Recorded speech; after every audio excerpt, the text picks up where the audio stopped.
right, well, I want to start by welcoming everybody as we're getting our seats. I'm Adrienne Molenkamp. I'm the co-president of the League of Women Voters here in Athens County. And I want to thank you for joining us today on this training about how to do voter registration. I'm going to start with the disclaimer that I am a volunteer. I've been doing this for a long time and have a lot of experience. But if you have any questions that I can't answer, or if you're ever not sure about something, you should check with the Board of Elections office or with the Ohio Secretary of State, and we'll make sure you have all those contacts.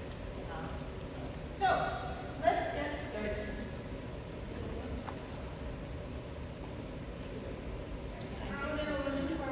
Emily, so can you forward those slides for me, please?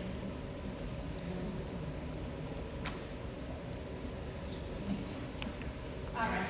So we're going to review today who's eligible to vote, how to do voter registration, so like literally how to fill out the form, how to check on people's voter registration status. We'll review voting options, absentee ballots, all that kinds of things, because often voters have questions about that when they're registering, and give you some resources and tips. All right, next slide. Okay, so you are eligible to vote in Ohio if you are a U.S. citizen. You have been a resident of Ohio for at least 30 days before the election. You're 18 on election day, and you're not currently incarcerated for a felony. Yes. Which means that, because I have registered voters, and the guy said, I can't, I've been in jail. So, right. So that is the thing, if they have some time, if they're... Yeah, we're gonna, I'll review that in a little bit of detail, but just, Okay. if you're in jail for any reason other than a felony, you can still vote. If you are incarcerated for a felony and then you're released, you are eligible to vote, but then you have to re-register because your registration is revoked while you're incarcerated for the felony. Okay. So there's lots of different ways people do voter registration, having tables at events, walking door to door, talking to their neighbors and friends. All of that's good. We at the League encourage everybody who's doing voter registration to be nonpartisan and get everybody who is eligible registered. And then it's really important to know that you cannot give anything in exchange for somebody registering to vote. You cannot give them a cookie, you cannot give them a shirt, you cannot give them a stamp to mail their registration form. Any of that is considered a bribe or an incentive. If you're doing a table or something like that, you can have food or giveaways at your table as long as anybody who comes up to your table can have those whether or not they register. Any questions on that? Okay, go on. One of the things we encourage people to do, and I have this link on one of the little papers over there if you don't catch it now, is that often somebody, when we're asking people to register to vote, they'll say, oh, I think I'm already registered, or I don't remember if I'm registered, is to check their voter registration. And so there's an online way to do that. I'm going to show you all the online stuff at the end so that we do that all at once and don't bounce back and forth in the presentation. But voteohio.gov is the Ohio Secretary of State's website for all things voting, and it's a great resource. All right, go on. Okay, so this is the voter registration form. Hopefully you have one in your hand. That one's really small. We're going to go through it step by step, so let's go to the next slide. There, at the very top of the part you fill in, there's a couple of questions that tend to get forgotten. And we want to really make sure that we do them. So the first thing asks, is the person registering as a new voter in Ohio? Were they updating their address, or are they updating their name? People should answer that to the best of their ability, but if this one isn't answered or it's not quite correct, that's fine. This is to help the Board of Elections process it more efficiently. But what they can't skip are questions 1 and 2. So question 1 asks, are you a U.S. citizen? And question 2 asks, are you going to be 18 on election day? at the top and they're tiny and people tend to skip them. So it's really important when you're helping people to remind them to do those or to check it at the end, either way. And then we'll go on to questions 3 through 11 are all of the voters' personal information. Most of this is straightforward. Last name, first name, middle name, whatever. They can choose to put in their middle name, junior, if they want to. They don't have to. They definitely need first and last name. They need a street address. So this is a house number and a street, which is where they live. This part is important because it tells the Board of Elections which voting districts they're in, which precinct, which school district, for voting purposes. Going down to line 7, it says additional address. So this is like if people get their mail somewhere else, they've got a P.O. box, or they pick up their neighbor at their parents' house, or their mail at their parents' house, something like that. They can put in their mailing address on line 7. Line 8 asks for their county. People go really fast and think that one says country, but it's county. Number 9 is their birthday. 10 is required. It is a form of identification. So this is either going to be the last 4 digits of their social security number, or it's going to be an Ohio state ID number. So it's either your Ohio driver's license number, or if you have an official Ohio state ID number, that would go there. The next one in this section asks for their phone number, and it says it's optional. We encourage everybody to fill this part out, because if their form gets turned in and there's a question about it, the Board of Elections can't read part or they're not sure what they meant, having a phone number to call them is a lot quicker way to get it fixed. Any questions on this section yet? The question about both citizenship and updating the name, Yes. we don't have to ask them for any proof of that, do we? No, we do not need to have any, we do not need to see any proof. I don't need to see form of citizenship. I don't need to see ID, anything like that. They need to answer those questions, and their signature says that they are certified that this information is correct. Yes? Under identification requirements, the instructions say, if you have a driver's license or an Ohio ID number, you have to do that. If you don't, you use your social security number. But I think either one's okay. I don't know. We have been told that either one is okay. If people are like, which one should I use? Encourage them to put their ID number in there. But we have been told that either is legal. Either one is a legal way to register. I think the driver's license numbers are easier for the boards of elections to look up. And so they would like to have that one. But the last 4 digits of your social security number is acceptable. The year, under birthday, the year, is that 4 digits? Do you want that, does that have to be 4 digits? What's that for, why is there? It's got 4 Ys. It is supposed to be 4 digit.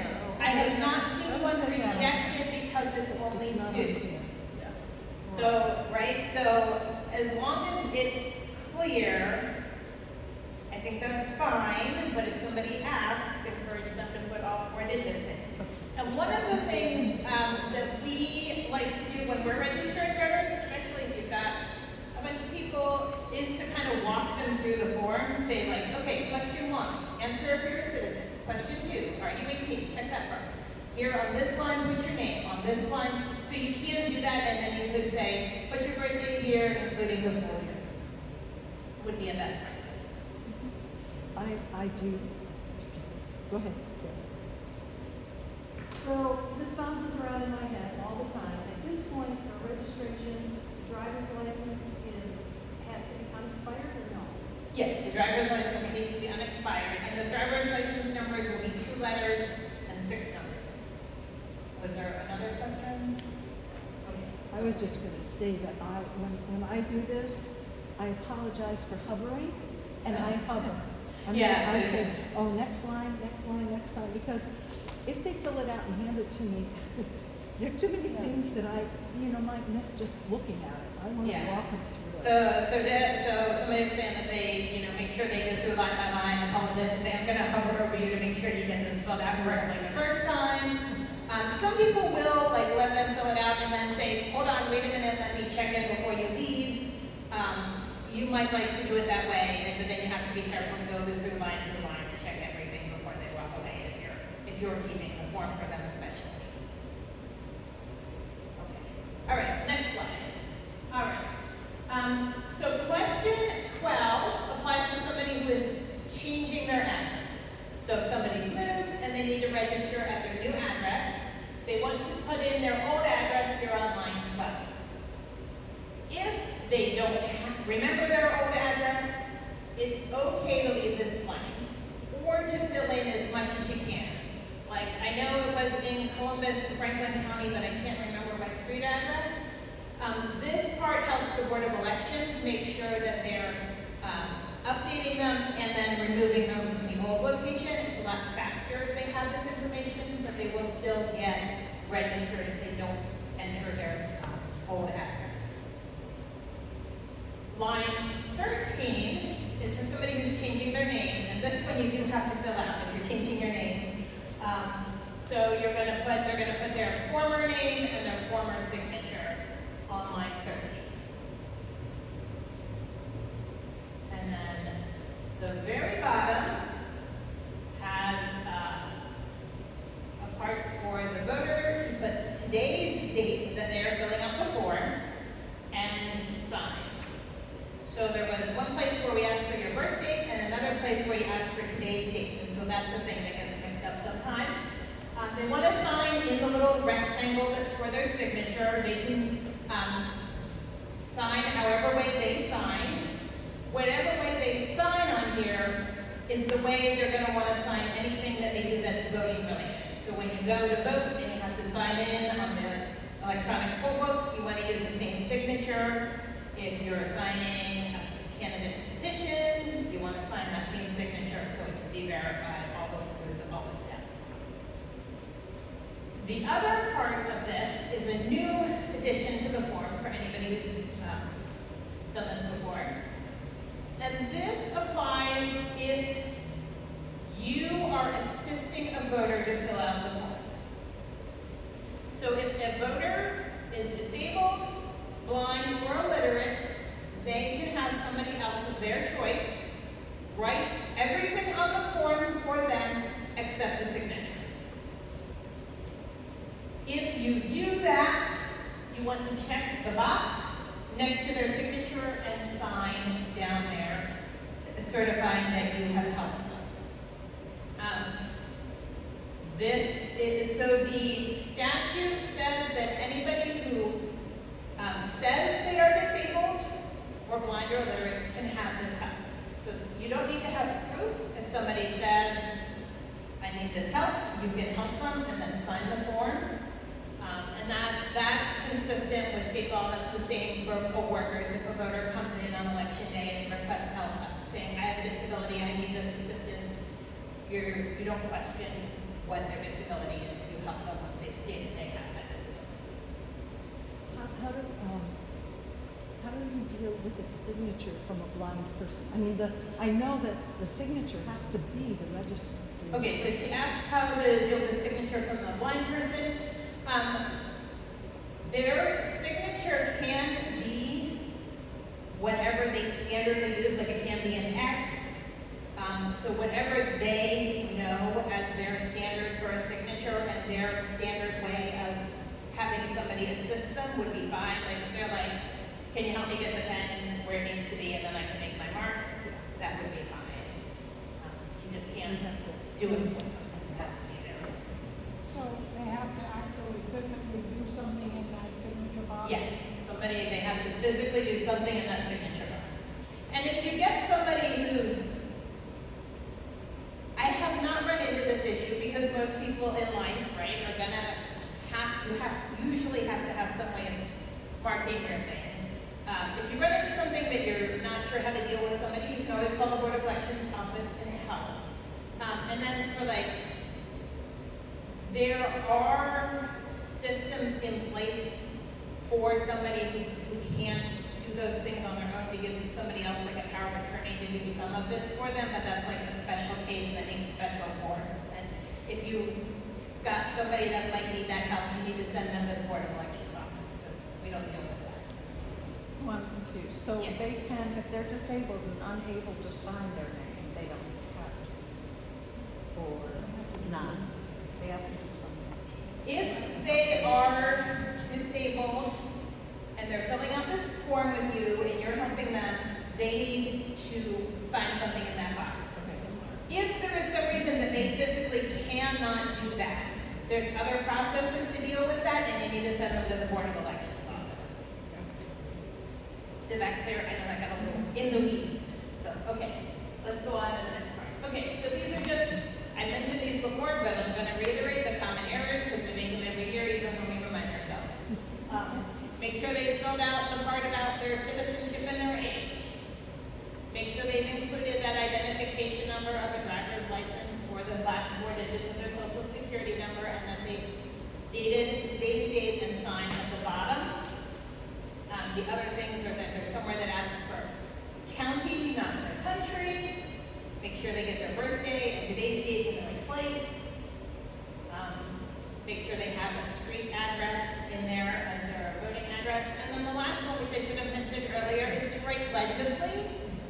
Somebody has to read these, and so they need to write as legibly as possible. This can be one area where sometimes somebody might need assistance, and so this can be an area that somebody can say, I have difficulty, I can't write legibly, can you fill it in for me so that the Board of Elections can read it. If you get somebody filling something out and they make a mistake or there are 2 ways to handle it. One, if it's a small mistake that they can cross out and clearly write the correct information and initial the change, that's fine. But if it is not clear what change they're making, or if they need to change 3 things, just have them do a new form. So that it's clear and straightforward and there's no question about any of the changes. Okay, next one. Other special case questions that we sometimes run into is somebody who is unhoused or transient. They are allowed to use any address that is considered a permanent location that they are planning to return to. So if they have a shelter that they return to regularly, they can use that address. If they have a relative that they return to regularly, they can use that address, whatever they consider those places of return. But it has to be a place as opposed to a car or... Yes, it has to be a single place, which is because they have to get assigned to a specific voting district. I'm in the city of Athens, or I'm in the city of Nelsonville, or I'm in Dover Township. They have to know specifically what physical location they're considering their permanent place or the place they return to assign them to voting districts. If you run into this situation, it's nice to give these people a heads up to think about how they're going to vote, because if they are unhoused, they may also have difficulty having current unexpired photo ID, which you need in order to vote in person. It may be a better option for them to do absentee voting because they can use the last 4 digits of their social security number as their identification for absentee voting, but then they have to be able to receive that in the mail and return it to the Board of Elections. And we'll talk a little bit about that process later, but it's something to kind of think through with people. While you're registering, how are you going to vote? All right, next slide. Same thing goes for college students. So college students can register at whatever they consider their current permanent address. That can be address on campus in their college location. It could be a parent's address or a permanent address somewhere else. We encourage college students when they're trying to figure out, what is their location, what makes sense, to think about how they're going to vote. Like, some people very clearly consider someplace a permanent location, and they know they want to vote there, or, I've run into people that are like, oh, my grandfather is running for a school board, and in my hometown, and that's really where I consider myself. So that may be one way, but you may also want to encourage them to think about how they're going to vote. Are they going to be on campus on election day? Can they show up at the polls here on election day? Well, then they might want to register at their campus address. If they are registering at a home location, can they get back to their home location on election day to vote? If they can't, can they get their ballot by mail, or can they go vote early? So encouraging them to think about what is doable for them as they're registering. As they or anybody is registering, your address on your Ohio ID does not need to match the address that you registered to vote at. So we all know you've moved and you didn't update your license for a year because it costs money and time and effort and all of those things. So those don't have to match. Next slide. It's important for students to know that if they are from out of state especially, that registering to vote in Ohio does not affect their federal grants, doesn't change any of those kind of things. But if they get an Ohio ID issued by the Bureau of Motor Vehicles, so either a driver's license or an official Ohio state identification, that will void their identification in their home state. So if they've got a driver's license from another state and they come here to get one in Ohio, it voids your old license, which could affect their financial aid because gets a little bit murky about where your residency is. So we do not encourage out-of-state students to get Ohio IDs for voting. They may have other reasons, but for voting purposes, we don't encourage that. We would encourage out-of-state students generally to vote by mail, whether that means they're registering here as Ohio voters, or they're going to vote by mail in our system, or whether they're registering in their home state and are going to vote by mail in their home state. Okay, next slide. All right, so you're helping somebody to register to vote. They filled out the form. Now it has to get back to the Board of Elections office. If you are taking their form, you are obligated by law to return it to the Board of Elections within 10 days of when they signed it, or by the end of voter registration, whichever comes first. So the end of voter registration is 30 days before the election, so it's usually at the beginning of October. So if somebody filled out a form on September 10th and gave it to me, I have to return it to the Board of Elections office by September 20th. If somebody gives me a form that they filled out on October 1st, I'm going to have to turn that in by like October 6th, because that's going to be, I think that's this year's voter registration deadline. If there's any late people, sometimes we ask you to return your forms to a central location because we keep a count of how many people were registered to vote, and then we turn them in. That may happen. Okay, next slide. People will receive confirmation that they're registered to vote in the mail. So the Board of Elections, after they receive and process voters' voter registration within 20 days, they will send them a voter registration card in the mail that lists their voting districts, their polling location, all of that kind of information. But if anybody is ever unclear about it, they can check their registration status online. And I'll show you how to do that at the end. Yes, Debbie? And checking online will be the 20 days also? but it Yes. will take 20 days. Yeah, it may take up to, yeah, it can take up to 20 days to show up online.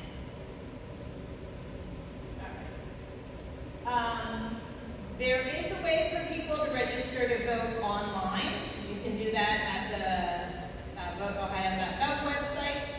If somebody is voting or registering online, they need to have both an Ohio ID number and the last 4 digits of their social security number. So I don't ever walk through this process with anybody because it's kind of a slow process and they have to find a couple different identification things. So if I have them in person, I'm going to have them do it at form just because it's faster. But if anybody wants to go do it on their own, you can do that. All right, next slide. All right. We always encourage every voter every year to check that their voter registration status is up to date because Ohio has a system of maintaining their voter rolls. And so if voters aren't active as voters or doing other voter activity for 2 years, they're going to get a notification saying, hey, we see you haven't been inactive. If you don't become active, you're going to get taken off the rolls. And if they're inactive for 4 years, 2 presidential election cycles, or like a full presidential election cycle, they can be purged from the rolls and taken off. Which is, you know, like maintaining our rolls is an important process. But doing it also can create errors. Just, you know, human error, computer error, we have seen those things happen. And so that's why we always encourage everybody to look up their voter registration every year, make sure it's up to date. Just a review of the voting options, and we've touched a little bit on this as we've gone along. You can vote on election day at your polling location. Polls are open 6:30 a.m. to 7:30 p.m. You have to have an unexpired photo ID to vote in person. And I've got a list of what those are coming up. You can also vote early in person at your Board of Elections office. It starts 4 weeks before election day. And I always tell people just to check online for the hours because it varies a little bit day from day. You also have to have an unexpired photo ID to vote in person at the Board of Elections office. Or you can vote by mail, also called absentee voting. And to do that, you can use your Ohio voter ID, but you can also use the last 4 digits of your social security number.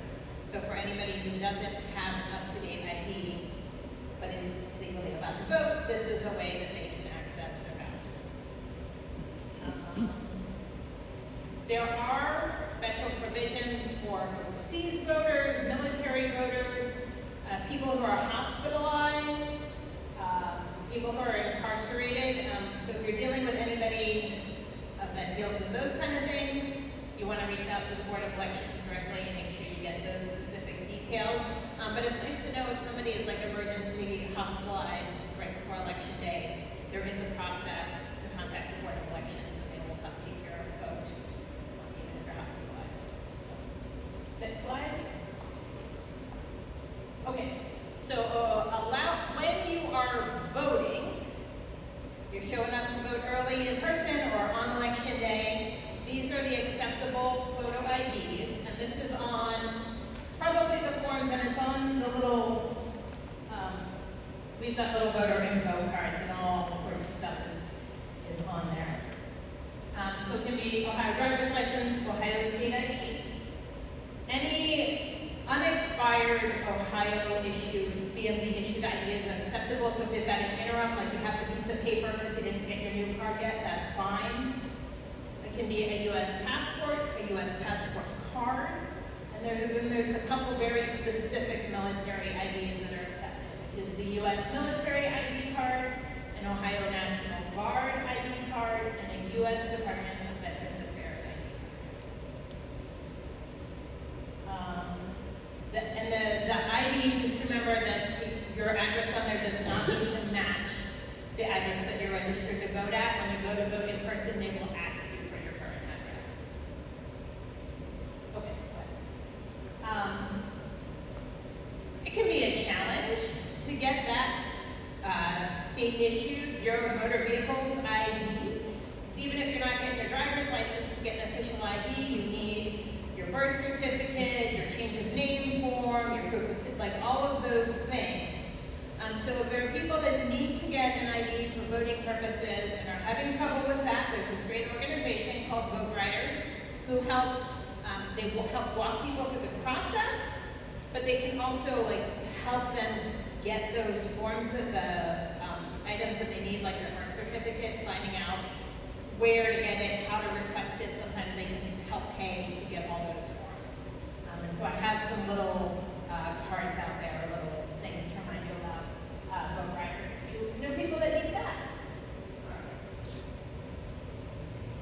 If people are going to vote absentee, they do that by using an official absentee voter application form, which I think people pick up. It's all the same kind of information that goes on the voter registration form. So I'm not going to walk through this form again. But I will remind you that they have to use the official form, and it has to be turned in at least 7 days before the election. Now, if you think about it, if you turn this form in 7 days before the election, and the Board of Elections has to process it, and they have to mail you your ballot, and you have to get your ballot, and you have to fill it out, and you have to return it by election day, that's going to be a challenge. So we encourage people to turn these in as soon as possible. All right, next form, there's the form, you can go on. Is there any limit to how soon you can turn it in? You can turn the, how soon can you turn the forms in? You can turn them in anytime after the previous election. So we're past the spring primary, we don't have any more elections coming up here in Athens, so we could go ahead and turn these forms in now. I was just gonna say that sometimes I talk to people when I register them and say, if you are going to vote absentee, here it is. Yes. But if you fill this out and change their mind, you can't just show up at the ballot box, at the polling place if you ask for absentee. Okay, so let me address both of those things. Okay. So when she was saying that if people know they want to vote by absentee ballot, she will often give them this form at the same time they're registering to vote. That's fine. You can also, if they know they want to do that, you can take this form and turn it in when you turn in their voter registration form. That's acceptable as well.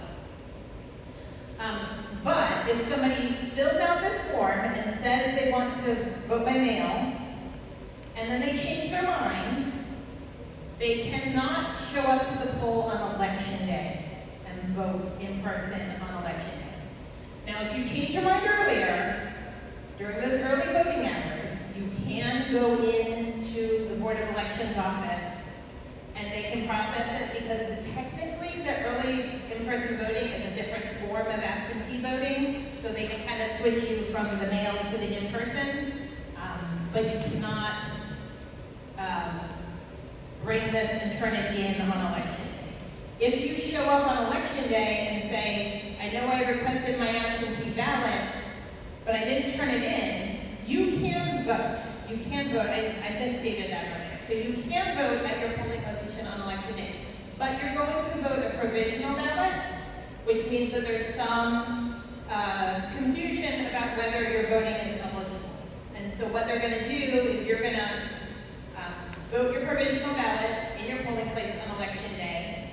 In the following days, the Board of Election has to reconcile everything, and they'll look through their files and they'll say, okay, we never got an absentee ballot from them, so we'll count this provisional ballot that you filled out on election day.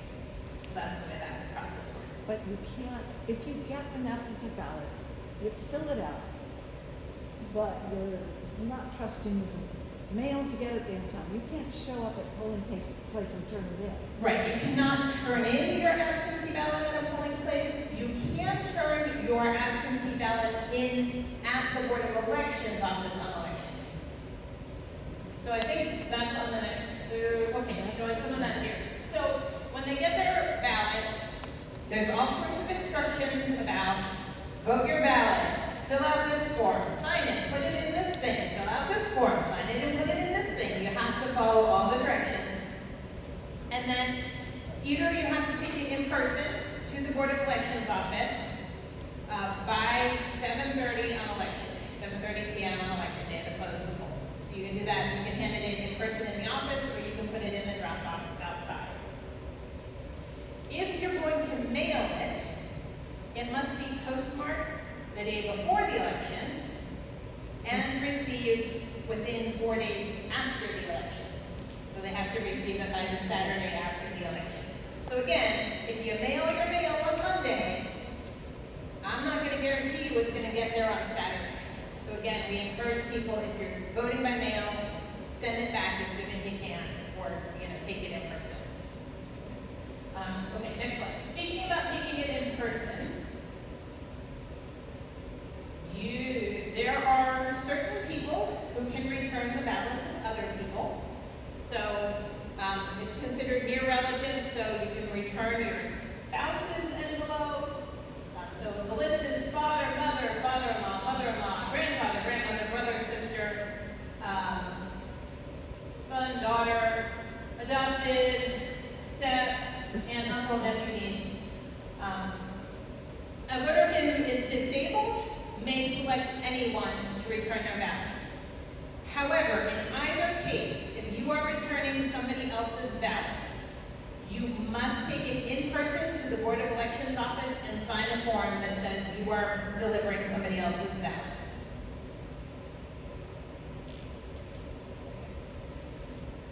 If somebody is using absentee voting, voting by mail, they can track their ballot process.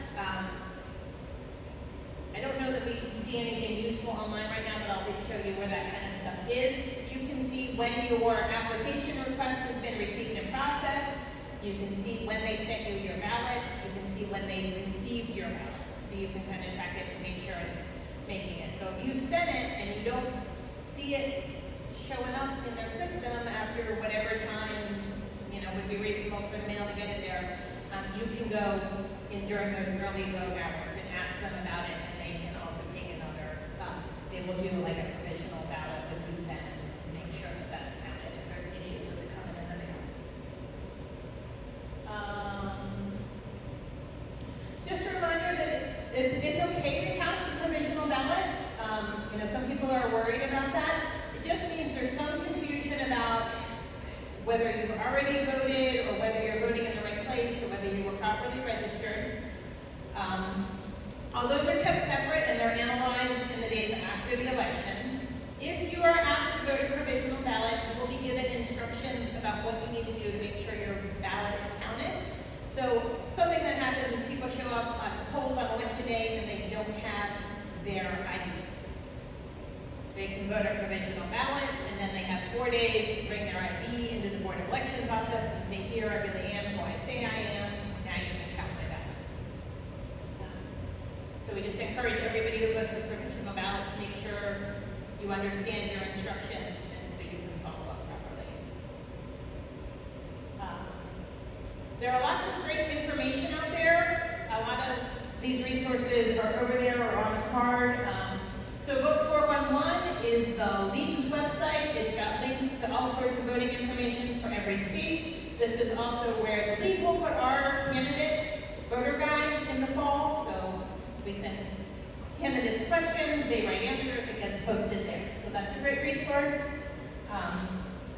These little palm cards are kind of great reminders about all those dates and rules, and it's got some of the resources on the back. And you can get sample ballots online. I'll show you all about that too. Let's see, some other ones. We talked about vote riders. That helps people get their ID. We'll go to the next one. Election protection is another great resource. This is a hotline that you can call or text, and they can help with any voting-related questions. So if you text them now, or call them now, they might not answer the phone right now, but you can leave a message and they will get back to you. But once we get into election season, that line is staffed more regularly. They help answer questions, and they especially help like on election day. If you show up to where you think your polling place is and they're telling you you can't vote there or you're confused, these people can help you walk through the process to figure out what's going on and make sure sure you get, either your vote gets, you get to vote there, or you get to the right place. So that's another great resource. Did I miss anything about, Debbie's our election protection expert, did I miss anything important about what they do? No, I think the outline is the critical piece of information. Yeah. All right, what's next? If you're like going out and registering voters, especially with people you don't know, we encourage everybody to kind of be friendly and outgoing, but also know that often if you say, "Are you registered to vote?" everybody goes, "Yeah, I'm good," and kind of walks past. So one of the things that we like to do is say, "Have you checked your voter registration link?" "Oh, you haven't? Let me do that for you. I can pull it up on my phone and we can check and make sure you're properly registered." It helps check for them, and if they're not, we can get them registered. And sometimes it's just a little bit easier conversation opening. We encourage everybody to be bipartisan, of course. And we know that there's data that shows that the more people hear their friends and neighbors and people in their community talk about voting, the more likely they are to vote. So even if they don't register with you, just that process of reminding people, hey, there's an election coming up, you have the information you need, all of that makes a difference even if you don't really see it. And then just a reminder that we don't all have to have all the answers. We just want to be connected to the people that do have all the answers. So I'm going to go jump on the computer and see if I can show you some stuff. Let me see. Okay. Yeah, I have to.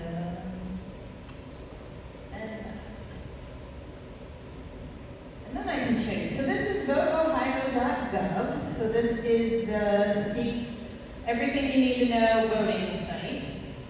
So usually here at the top, there's kind of primary stuff. So right now, you can learn about registering to vote, updating, looking yourself up, signing up to be a poll worker, all of that kind of thing. But then if you scroll down, they've got all sorts of detailed links. So if you want information about hospitalized voters, there's a link over there in the voting by mail section. If you want to find out your early voting schedule, there's a link for that. There's all sorts of things. And this is, they will sometimes add things, like right now they don't have the link to sample ballots because the boards of elections don't have them posted yet. But there will be a link for a sample ballot. But what I was going to show you is how to look up a voter.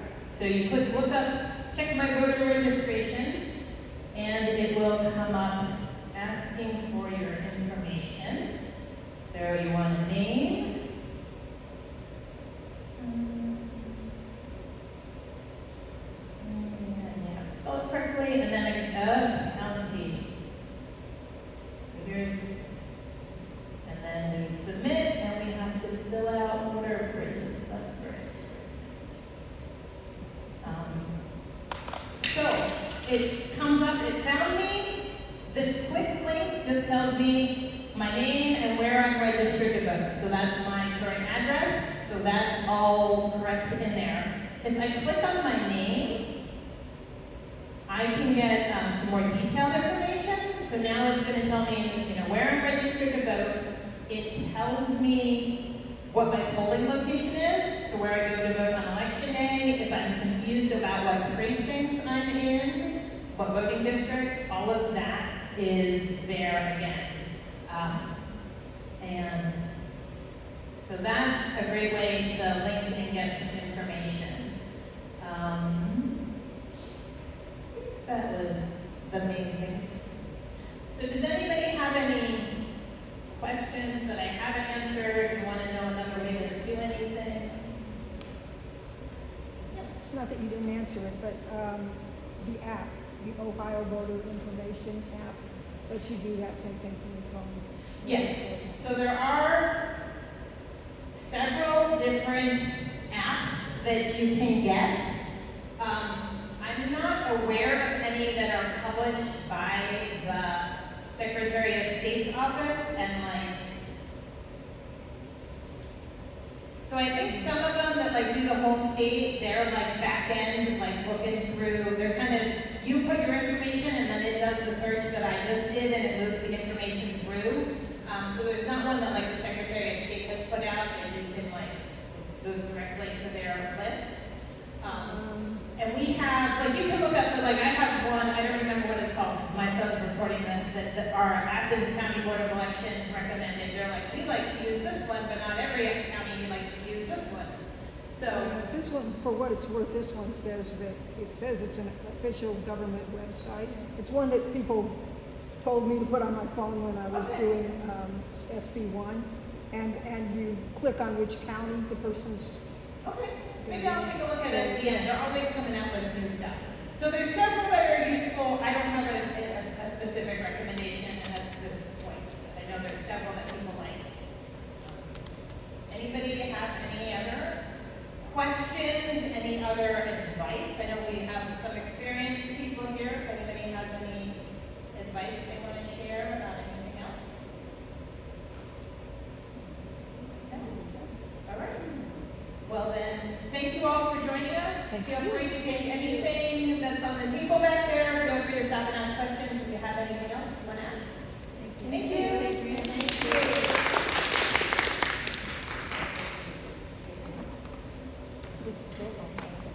This is the number, yeah, it's just